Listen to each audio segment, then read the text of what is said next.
السلام علیکم ورحمۃ اللہ وبرکاتہ۔ سامعین، آج میں آپ کو ایک اہم مسئلے کی طرف متوجہ کرتا ہوں۔ حالانکہ مسئلہ بہت عام ہے، لیکن عام مسلمان اس کو جانتے نہیں ہیں، اور یہ ایسا مسئلہ ہے کہ جس کو علماء کے بیچ میں بہت ہی عام فہم مسئلہ کہا جا سکتا ہے، لیکن بہرحال مسلمانوں کے بیچ سے چونکہ مطالعے کی اور دین کی معلومات کی جو اہمیت تھی اور جو شوق ہونا چاہیے تھا وہ عوام کے اندر نہیں پایا جاتا، بڑی دکھ کی بات ہے۔ بہرحال آپ کو مسئلہ بتایا جاتا ہے کہ کیا والدین اپنے ایسے مستحق بالغ بچوں کو زکوٰۃ دے سکتے ہیں جو معاشی اعتبار سے بہت پسماندہ ہوں اور مفلسی اور تنگدستی کا شکار ہوں؟ ایسے ہی اولاد اپنے والدین کو کیا زکوٰۃ دے سکتے ہیں؟ اسی طرح سے کیا بھائی اپنے سگے بھائیوں کو اور اپنی بہنوں کو زکوٰۃ دے سکتے ہیں یا نہیں دے سکتے؟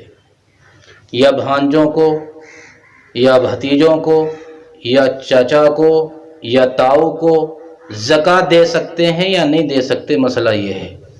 تو اس کا جواب یہ ہے کہ والدین اپنے ایسے بچوں کو جو مستحق زکوٰۃ ہوں، بہت پریشان ہوں، تب بھی ان کو زکوٰۃ نہیں دے سکتے۔ البتہ ان کو آپ اپنے مال سے مدد فراہم کریں، امداد دیں، لیکن زکوٰۃ نہیں دے سکتے۔ اور ایسے ہی اولاد اپنے والدین کی مدد کریں، لیکن ایسا نہیں ہے کہ وہ ان کو زکوٰۃ دیں، اس لیے کہ یہ مقدس رشتے ہیں اور زکوٰۃ مال کا میل کچیل ہے۔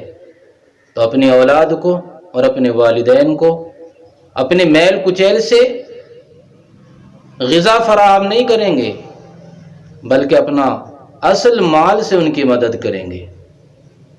رہا مسئلہ کہ بھائی، سگے بھائی اور بہنوں کو اور ان کی اولاد کو زکوٰۃ دے سکتے ہیں یا نہیں دے سکتے، اس کا جواب یہ ہے کہ زکوٰۃ دے سکتے ہیں۔ لیکن ایک اہم مسئلہ یہ ہے کہ اگر ہم اپنے رشتہ دار کو جو بہت ہی غیرت مند انسان ہیں، یا سگے بھائیوں کو، بہنوں کو اگر یوں کہیں گے کہ لے ہم تجھے زکوٰۃ دے رہے ہیں اور اپنا خرچہ چلا لے، تو اسے بڑی ذلتوں کا سامنا ہوگا۔ اس لیے شریعت نے یہ اجازت دی ہے کہ آپ اس طرح کہہ سکتے ہیں کہ بھائی میں آپ کو میں آپ کو ہدیہ دے رہا ہوں، لیکن اپنے دل میں یہ خیال رکھے کہ میں زکوٰۃ دے رہا ہوں۔ تو زبان سے زکوٰۃ بولنا ضروری نہیں ہے، زبان سے صرف ہدیہ کہیں تاکہ وہ محسوس نہ کرے ذلت کو، تو اس طرح سے زکوٰۃ ادا ہو جاتی ہے، اور اس میں ڈبل ثواب بھی ہے۔ ایک تو آپ کا فرض ادا ہو رہا ہے زکوٰۃ ادا کرنے کا، دوسرے آپ کو صلہ رحمی کا بھی ثواب مل رہا ہے۔ اب ایسے وقت میں جب لاک ڈاؤن کی وجہ سے لوگ مار جھیل رہے ہیں، تنگدستی کا اور معاشی اعتبار سے بہت ہی پچھڑ جانے کا خوف ہو چلا ہے، بلکہ کروڑوں لوگ اس میں مبتلا ہو چکے ہیں، تو آپ اپنے مال سے جس کو اللہ نے دیا ہے، وہ اپنے رشتہ داروں کو، پڑوسیوں کو، اپنے مستحق بھائیوں کو، بہنوں کو زکوٰۃ سے مدد دے سکتے ہیں، فطرے سے بھی مدد دے سکتے ہیں۔ شرط یہ ہے کہ وہ مستحق زکوٰۃ ہو۔ السلام علیکم ورحمۃ اللہ وبرکاتہ۔